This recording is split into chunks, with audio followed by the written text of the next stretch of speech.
એ પાણી માટે વલખા મારતી હતી। કોંગ્રેસના વખતમાં સૌથી વધારે માઇગ્રેશન જુનાગઢ હોય, અમરેલી હોય, રાજકોટ હોય, ભાવનગર હોય, આ બધી જ જગ્યાએથી સૌથી વધારે માઇગ્રેશન એ કોંગ્રેસના વખતમાં થયું। આપણા લોકો રોજગારીના માટે અહીંથી સુરત ગયા, અમદાવાદ ગયા, વડોદરા ગયા, વિદેશની ધરતી ઉપર ગયા। કારણ सीजन में एक पाक लई सकता था। आभार मानिए देशना वडाप्रधान माननीय मोदी साहेब नो, आभार मानिए जेमणे आ सपनु जोयुं तु सरदार साहेब नु। सरदार साहेबे जे सपनु जोयुं तु कि मारे सरदार सरोवर डेम बनावो छे અને ડેમ ને પૂરું કરવાનું કામ કર્યું હોય। વડાપ્રધાન બનતાની સાથે જ માત્ર 17 દિવસની અંદર દરવાજા લગાવવાની મંજૂરી આપી। આપણા એ વખતે તત્કાલીન મુખ્યમંત્રી આનંદીબેન પટેલ ત્યાં પહોંચ્યા, શ્રીફળ વધેરી અને દરવાજા લગાયા। મિત્રો એના કારણે સૌની યોજના થકી આજે સૌરાષ્ટ્રમાં પાણી પહોંચાડવાનું કામ કર્યું હોય ભારતીય જનતા પાર્ટીની સરકારે। આ એક યોજના રહી। આ જેટલા અમારા ખેડૂતો બેઠા છે, મારે એમને એટલું ખાલી પૂછવું છે કે કિસાન સન્માન નિધિ એ કોંગ્રેસના રાજમાં નથી। દિલ્હી વાળાઓ તો કેટલી પાર્ટીને કાઢી મૂક્યા। અત્યારે દિલ્હીમાં ભારતીય જનતા પાર્ટીની સરકાર છે।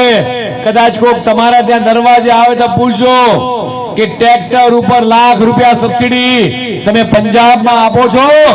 અહીં ગુજરાતના ખેડૂતોને ટ્રેક્ટર ઉપર લાખ રૂપિયાની સબસિડી એ ગુજરાતના ખેડૂતોને મળે છે। ઇરિગેશન હોય, ટપક પદ્ધતિ હોય, આ દરેકની અંદર ભારતીય જનતા પાર્ટીની ગુજરાત સરકાર હર હંમેશા ખેડૂતોની જોડે ઉભી રહી છે। હમણાં જ પંજાબની અંદર ખેડૂતોને લાઠીચાર્જ કરવામાં આવ્યો, પંજાબના ખેડૂતોને માર મારવામાં આવ્યો। પંજાબના ખેડૂતો રોગ કકળ કરી રહ્યા છે। પંજાબના ખેડૂતોના ટેકાના ભાવની ખરીદી થતી નથી। પંજાબની અંદર ખેડૂતોના પૈસે ગુજરાતમાં અથવા બીજા રાજ્યોની અંદર મોટા મોટા હોર્ડિંગ લગાવવાના, એડવર્ટાઇઝમેન્ટ કરવાની, જુઠ્ઠું બોલવાનું, આ બધું જ પંજાબના લોકો અને દિલ્હી વાળી પાર્ટી કરી રહી છે।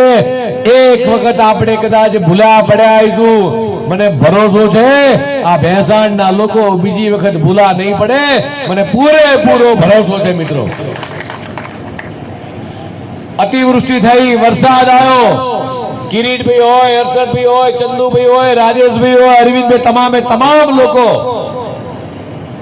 એ વરસાદની વચ્ચે ભરાયેલા પાણીમાં ખેડૂતોની વચ્ચે હતા। મિત્રો ગુજરાતના મુખ્યમંત્રી હોય, ગુજરાતના રાજ્ય સરકારના તમામ મંત્રીઓ હોય, પ્રદેશ અધ્યક્ષ તરીકે હું પોતે પણ વાવ થરાદની અંદર તો કેડસમા પાણીમાં આ તમામ ભારતીય જનતા પાર્ટીના કાર્યકર્તા ખેડૂતોની વચ્ચે હતા। અતિવૃષ્ટિ થઈ, ખેડૂતોને ચિંતા હતી કે સરકાર ક્યારે સર્વે કરશે, સરકાર ક્યારે પૈસા ચૂકવશે।